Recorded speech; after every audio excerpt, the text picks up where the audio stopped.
Yo, what up, Wolfpack? This the Blind Wolf, and we back at it again. I'd like to thank everybody that subscribe, like, share, comment on these videos. I truly appreciate it from the bottom of my heart. All right, come on, Wolfpack, let's go on this journey. Y'all know I lost my eyesight July 7, 2007 while I was in prison. But before I went on that bit, I definitely had been incarcerated a few times before, and I had gone through quite a few different things just being out here on the streets, doing my thing. That's the road you're taking. You out here in the streets, you're gonna go back and forth to prison, you gonna go through some things. Well, we're gonna talk about one of the things that I went through that was like a major life change for me. June 11th, 1999, I got shot 5 times for my homeboy. And this was a good day. In the beginning, before me getting shot. Man, I'm talking about I had rocked out. And when I say rocked out, like I was doing my thing on the block. I had got a lot of money that day, and another one of my homeboys and I, we had just come from the carry out. We got our subs, we got our little drink, our fries and stuff, and we laughing and joking. And we coming back around the corner to where we normally all hang out at. So as I'm coming, towards the front of the establishment that we used to hang in front of, I see one of my homeboys, and he kind of arguing with 3 dudes. Me and my other homeboy, we don't know these 3 dudes. So they got my homeboy surrounded, acting like they getting ready to bank him, but the whole time they don't know that me and my other homeboy, we on our way around the corner, and we know this dude. So as we turn the corner and they got him surrounded, I know 2 of them seen us because of the direction that they were aimed on the block. They seen me and my other homeboy walking towards him. So as we were walking towards him, I see my homeboy that's in the middle of him. He kind of started getting real amped up even more, even though he was already arguing back with these dudes. So he see us, he ready to get it. So now me and my other homeboy, we done threw our food down. We run up there, and at this time, I was a much bigger dude than I am right now. I was like 280, 285 at the time. Big dude, long dreads. I was just a big dude, and I was with all of the foolishness at that time. No injuries to my body. I'm healthy. I'm super healthy. So I run up and I'm in front of the biggest dude. So now my other homeboy, he on another dude. So that give all 3 of us somebody a piece in case something really pop off. So the whole time they arguing, I'm telling my homeboy, I'm like, punch one of the dudes in the mouth. Let's get this thing started. So I'm not getting ready initiate somebody else's beef for them. I got your back. I'm here with you. If this what it's gonna be, punch one of them in the mouth. That was my mind frame, which I should have just did that myself. But here's what happened. They arguing. I turn and I look at my food in the gutter, and I'm mad. I'm like, man, F y'all bees. I ain't got time for this, man. I told you punch one of these suckers in the mouth, this, that, and the third. So the dude that was standing in front of us, he was like, yeah, F us bees. And y'all know what I mean by F y'all bees. I'm just not gonna be cursing on my channel. So dude pulls out a little old box 380 that held 9 bullets, and he started shooting my homeboy. And as he was shooting my homeboy, because once I said what I said, I turned and I started to walk into the establishment that we normally would be in. So as I'm walking in that direction, the dude starts shooting my homeboy, and the bullets was going through my homeboy, and some was landing in me. He got shot 7 times. I got shot 5 times that night. I seen his body when it went into shock, and this is my homeboy. His body like locked up, and he was like straight up, and he was just, and the bullets was going through him, and I could actually see his shirt jumping. I never forget this night. I see his shirt jumping, and I see the bullets. I can't see the bullets, but I see his shirt jumping, and the bullets are coming through, and they landing in me, like they hitting me.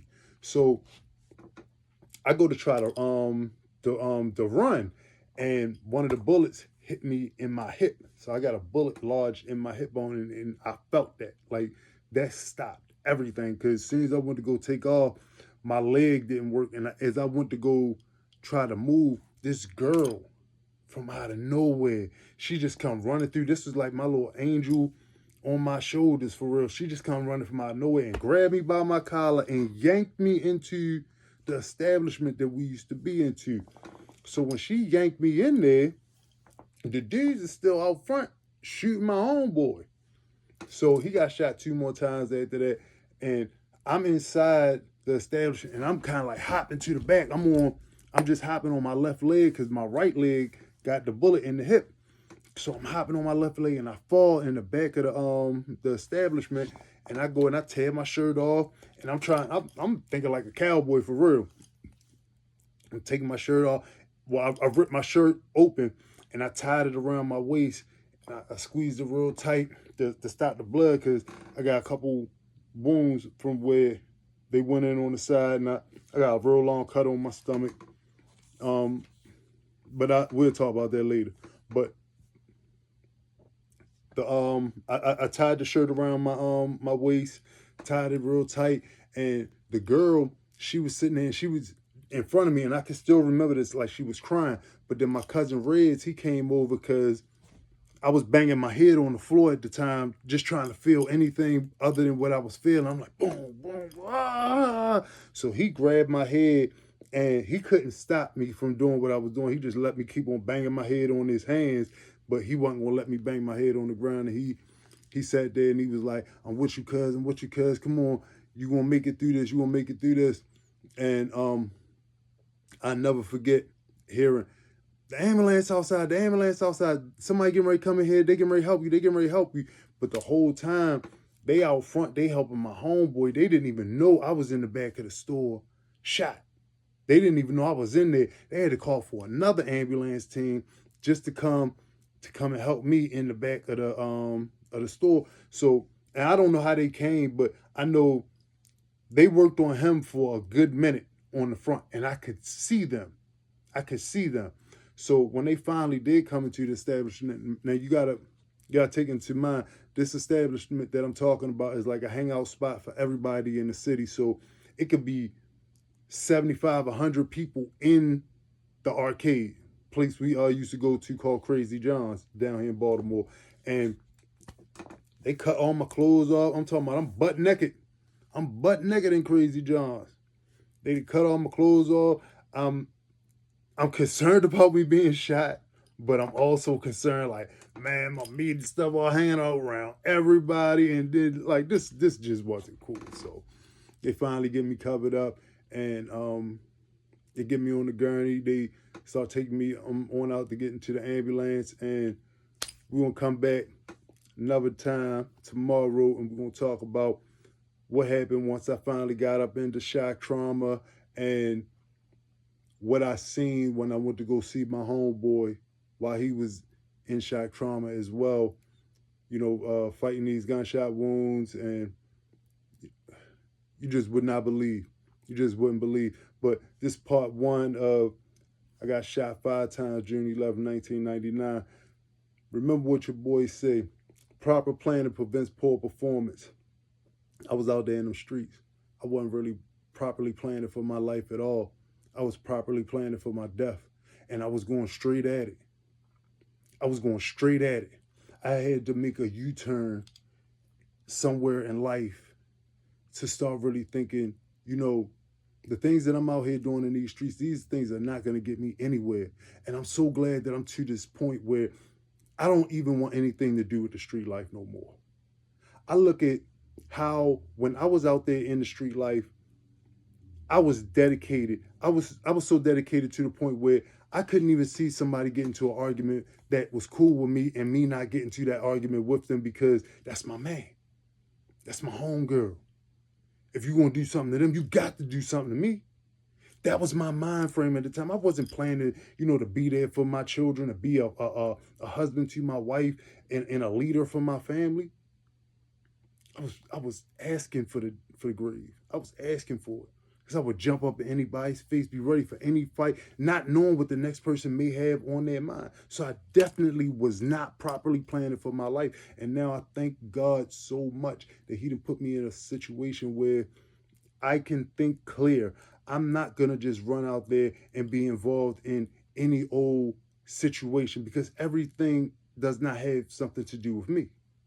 This particular situation didn't have anything to do with me, but when you in the street, that you make that a part of you. You make that for you because this your homeboy. This somebody that you got to be standing out there on a daily basis, and they gonna pull your card on it. They gonna say, yo, you seen me beefing with X, Y, and Z. You ain't even come over there to help, yada, yada, yada. So if something happened with you on the block, you on your own, dude's going to know that you're not going to be the one that's going to stand up and ride with him. So you putting yourself in a situation where you have no choice but to give up your life for somebody that may not give up their life for you later on down the road. May not even write you or send you some commissary if you locked up. They forget about you. Trust me, I know. Trust me, I know. The ones that you get shot with, the ones that you didn't get shot with, that you would just ride for, they all forget about you. The pictures stop, the phone calls don't be answered like that unless you got some kind of way that you making money and they can eat off of that stuff too with you. Very rarely you gonna have a homeboy or two that's gonna rock out a whole bit with you, sending you a commissary, writing you letters, all this other stuff. Man, none of that stuff don't happen like that. So I wasn't properly planning for my life at all. And I want y'all to properly plan for y'all life because y'all life means something out there. My life didn't mean nothing to me when I was growing up because I didn't know how to have one. I didn't know how to go after nothing. Only knew how to go out in the street and go get that money. Bring that stuff back in the house and make sure that it was protected at all costs. So like I said, we're going to come back to the rest of this story tomorrow on how I shot 5 times. June 11, 1999. This your boy. Holla at me. Wolf Pack all day, all night long. It ain't gonna stop. I'm coming back. I ain't never gonna slide off of this mission that I feel like I'm being placed on. I feel like some of these kids out here, y'all need to hear about going to prison as well as what happens in there. Because the stuff that you do out here on the street is what's making you go to prison. It's what's making you live these lives. And I don't want y'all living these lives. Remember what I tell y'all about my man Marcus Aurelius. The happiness of your life depends upon the quality of your thoughts. So keep them quality thoughts. Take your pain and turn it into purpose. The fuel that drives you forward. Y'all getting that straight. Big love from the blind wolf. Wolf.